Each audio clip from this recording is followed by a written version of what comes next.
The archetype. Time as deity and stream of events. Time is one of humanity's fundamental archetypal experiences.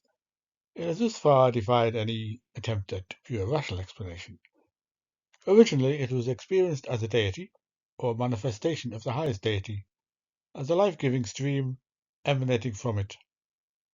Only in modern Western physics has it become part of the mathematical system that our thinking mind uses to describe physical phenomena. The original human being hardly distinguished between external or internal, material or psychological events. They lived in a stream of internal and external experiences that brought with it different groups of events every moment and was constantly changing both quantitatively and qualitatively. Even our seemingly self-evident distinction between past, present and future is not universal. The Hopi Indians, for example, did not have it in their language. Their world has two basic aspects: the manifest, which is therefore more objective, and that which is beginning to manifest and is more subjective. Concrete things are manifest and therefore already belong to the past. Inner images, ideas, expectations, and feelings are subjective in the process of manifesting and thus are more oriented toward the future. The present is only that narrow ridge where something ceases to be manifesting, has already passed, or is about to be manifest. For the Hopi, there is no continuous flow of time, but rather a multitude of subtly distinct events. The creator of all this is Andrhimu, the powerful something, a kind of cosmic breath. Even children don't know our time from the very beginning. They distinguish rhythm, speed, and frequency long before they develop a sense of time. Ion initially meant the lifeblood in all beings, and thus their lifespan and their fate. He survived death in the form of a serpent, like all water and especially Oceanus, the creator and destroyer of being, as a generative force. The philosopher Pherecydes taught that the primordial substance of the world was Chronos, time, from which fire, air, and water arose. Oceanus was also a kind of primordial world soul. In Hellenistic times, this god Chronos Aeon was equated with the Persian god of time, Zervan. The Persians distinguished between a Zervan Akarana, infinite time, and a Zervan Taraktvadata, long-lasting time. The latter brought decay and death and was also equated with Ahriman, the evil principle. In Orphic and Mithraic circles, both Zervan was seen as the god Ain. One text evokes him with the following words: "Be greeted, entire edifice of the air spirit. Be greeted, spirit that penetrates from heaven to earth and to the very limits of the abyss. Spirit that penetrates me and separates from me.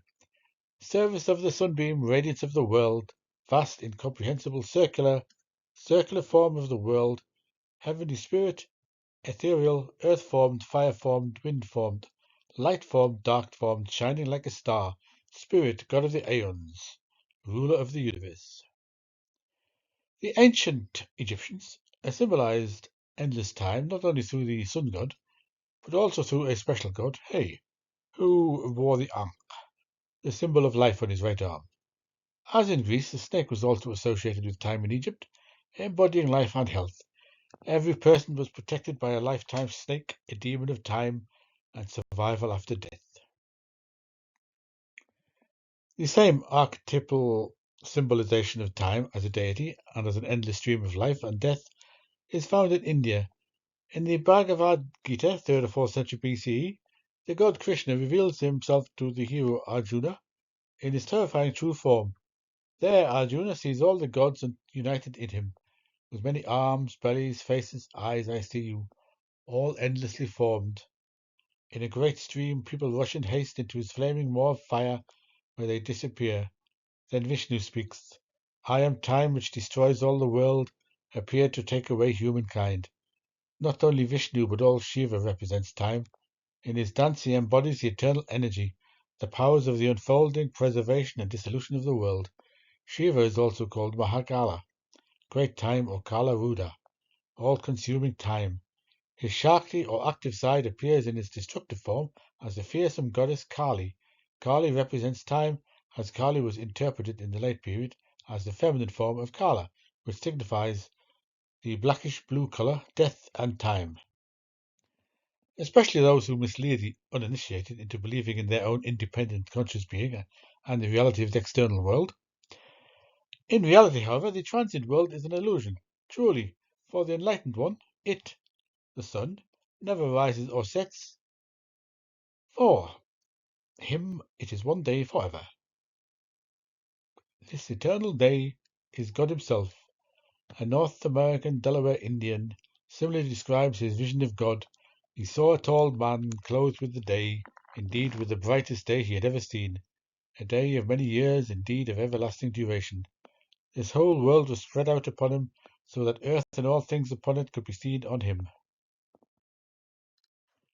In China, the supreme deity was not always understood as a person, but here too time is an aspect of the creative dynamic primal principle. Time belongs to the physical principle, yang, represented by 3 straight lines, while space belongs to the yin, symbolized by 3 broken lines. Together they manifest the Tao, the hidden world law, while yang, the creative principle, works in the unseen and its field. Spirit is time. The receptive principle, yin, works in spatially distributed matter and completes finished spatial things. Time seen in this way makes everything that was only potential real. The doubling of the yang line forms the symbol Qian, heaven, signifying its ceaseless movement. This duration in time is the image of power as it is inherent in the creative principle. It is symbolized by the dragon. From it, quality is brought forth, while the receptive principle generates quantity. As Marcel Granat pointed out, yang and the yin are not static cosmic forces, but alternating cosmic rhythms. Time in China was never understood as an abstract parameter, or as an empty span of time. The word for time, shui, rather signifies a situation that is favorable or unfavorable for action. Time and space, the Chinese simply conceive of as a complex of occasion and locations, as a kind of bundle of coincidence events. What bundles such events is called qin, duration. Past and present times, morning and evening, combine to create qin, duration. But time also sometimes has no duration, because the starting point of time, for example, has no duration. As long as things are still in their germinal state, they are outside of time and can still be influenced by humans. Only when they have entered the course of time do they become unchangeable facts. The Mayan and Aztec conception of time also closely linked time to the creative world energy emanating from the deity. The most frequently used Mayan word for time, kin, is usually represented by the adjacent hieroglyphs which mean sun and day. They depict a 4-petaled flower, a type of plumeria, and the lines flowing outwards at the bottom are the beard of the sun or its ropes or arrow shafts. They likely represent the life-giving energy of the sun. The snake also present in this context. The Mayan worshipped a 2-headed snake, one head of which signified life, the other death. Among the Aztecs, time was associated with the supreme deity, the creator and father mother of all things, Omotkotl. The mirror that illuminates all, Lord of fire and Lord of time. This primordial god first created 4 other gods. The red Tezcatlipoca in the east, and the black one in the north, the white one in the west, and the blue one in the south. These 4 gods were associated with specific plants, animals, and different types of years. In the center lived the god of fire. The 4 Tezcatlipocas then created all other things. Only with them did space and time truly appear. The Aztec concept of time has something abrupt about it. Sometimes the east and benevolent forces prevail, sometimes the north and hardship. Today we live in good times, tomorrow perhaps in unhappy ones. Is there any truth in our words by chance? Asked the sage and poet, everything seems like a dream. Only after death, says another, will we see his face, namely the face of the highest god, night and wind, who is an unfathomable mystery. In contrast to these myths, in which God himself is time and non-time, our own Judeo-Christian tradition views God as existing outside of time. He created time at the same time as the world. Only when God separated the upper from the lower waters and created the sun and moon did day and night and thus time begin to exist. Although we believe that material nature follows rational laws, according to which events repeat themselves in time, miracles, magical and parapsychological events, which are the result of direct intervention by God, also occur again and again, a constant dramatic confrontation with his creation and humankind. The most decisive event that divided time into a completely distinct before and after was the incarnation of God in Christ. Christ died only once for our souls and changed the course of history forever through this unique, unrepeatable event. Christ promised to return at the end of days, led the early Christian communities to orient themselves towards the future, in constant hope of his return. Similarly, the Jews also await the coming of the Messiah at the end of time. The Church Father Augustine introduced a new aspect to the Christian understanding of time. The idea that God, and therefore time as his work, is active not only in the cosmos, but also in the innermost depths of the soul. Thus the present is essentially a spiritual experience, the past a memory image within the soul, and the future exists only in our spiritual expectations. Ordinary time, on the other hand, is meaningless and transient. It disappears when the soul becomes one with God. As we shall see later, the idea of a circular time partially returned in Christianity, but what never disappeared was the connection between time and the idea of God's direct intervention in the world. Even for Newton, there was still an absolute flow of space and time emanating from God, although in applied physics they became parameters, since time can be measured by means of bodies moving in space. This distinction between absolute divine time and measurable time is connected with the development of our timepiece, the clock. The primal intuition of time as a flow or current underlies all devices that measure time by the flow of a substance, water, mercury, sand, etc. The Chaldeans or the Egyptians appear to have invented the water clock. In it, water flowed from an upper reservoir into the lower one marked with degree markings. This method contains an error because when the pressure at the top decreases, the flow slows down. Around 100 BC, such a clock was erected in the marketplace of Athens to officially indicate the time. In Athens and Rome, water clocks were used in court to limit the duration of speeches. Water clocks were also used in medieval Europe and Asia Minor. The hourglasses, based on the same concept, were less accurate. They probably only came into use in the 14th century. These clocks, which measure time by the flow of a substance or the burning of powder, are based on the idea that time is a linear flow. Similarly, Western classical physics, in all its measurements and descriptions of physical events, represented time as a line that complements the three dimensions of Euclidean space. A major turning point came with Albert Einstein when he realized that all time measurements are relative to the observer's position. Only because the speed of light is so high, 300,000 kilometers per second, can we ignore this fact in everyday life. However, as soon as the observer is also moving at high speed, the time interval between events and their observation poses a problem regarding the order of events. The two events occur simultaneously for one observer but not for another. In high-energy physics, where we observe the interaction of nuclear particles moving almost as fast as light, time is something entirely relative. The idea that space-time can be represented by a completely objective coordinate system is no longer valid. It is merely an aid for the observer to describe his or her particular world of events.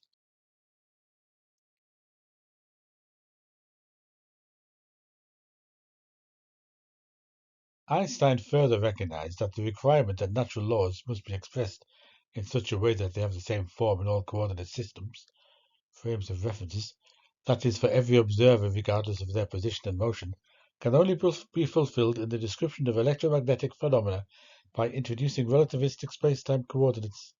Every transition from one frame of reference to another mixes space and time in a mathematically defined form. As a result, space and time are inextricably linked and form a four-dimensional continuum, the so-called Minkowski-Einsteinian world. These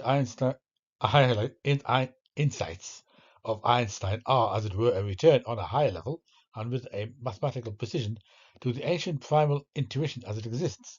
For example, among the Aztecs, where the god Omotlotl, with the four Tetzalcoatlus in the four corners of space, created space and time simultaneously.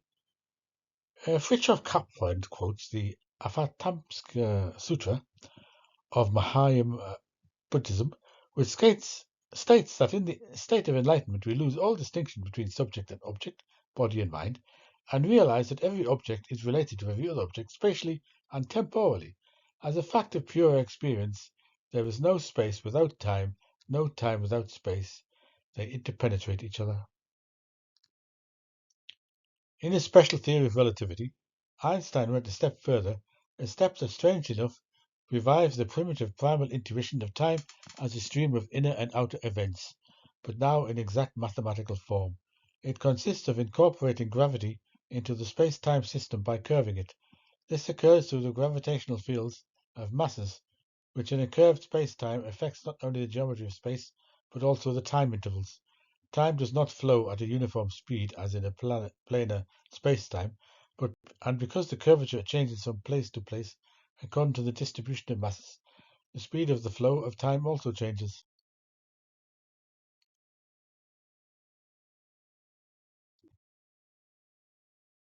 It was a remarkable coincidence, since C.G. Jung, when physicists discovered the relativity of time, arrived at similar conclusions in his exploration of the human unconscious. In the realm of dreams, too, time is relative, and the concepts of before and after lose their absolute meaning. In the even deeper archetypal layers of the unconscious, time seems to vanish completely. Humans have somehow always been capable of this, for throughout the world there are stories in which someone goes to the realm of dwarfs, elves, the dead, and paradise, and spends an evening or night there. When they return, all their contemporaries are dead. The village no longer exists. Only a verdict remains that a person disappeared more than 100 years ago. Washington Irving Rip Van Winkle is a famous example of this kind. Whenever we come into contact with the archetypal realm of the psyche, we experience the feeling of being in contact with something infinite. As Jung emphasizes, it is even the crucial question in human life whether one is connected to the infinite or not. When one understands and feels that one is already connected to the boundless in this life, desires and attitudes change. Ultimately, one is only valued for what is essential, and if one does not have that, life is wasted. The most astonishing application of Einstein's new space-time model is found in astrophysics.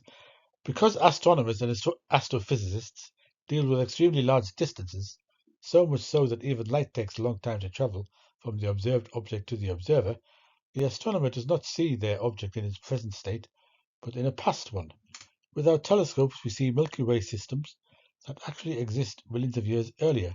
We can observe stars and star clusters in all their stages of development, as it were, backwards in time. The same applies to the effects of gravity. Because stars and galaxies likely possess a great deal of mass, the curvature of space-time becomes significant. An extreme effect is seen, for example, in the gravitational collapse of a massive body, as is currently understood to occur in the black holes in space. In this process, a star becomes increasingly dense due to the gravitational force acting between its particles, which increases with decreasing particle spacing. The space-time around it becomes increasingly curved until finally even light can no longer escape it. Thus an event horizon forms around the star, from which nothing observable and no time signals reach us. The star, as it were, moves out of our time. I consider it possible that something similar happens to us in death. As C.G. Jung died on June 6, 1961, yet one of my patients who didn't know him recounted the following. At a garden party, many guests mingled on the sunlit lawn. Jung was there too. He wore a suit that was green in the front and black in the back. There was also a black wall in which Jung's outline was precisely cut out. He stepped into this cut out so that only a black flatness was visible, but he knew he was still there, only invisible. The woman in the dream looked at herself and discovered that she was wearing the same green and black dress. It is possible that in death we disappear from the horizon of events of the living, but are still there, only observable.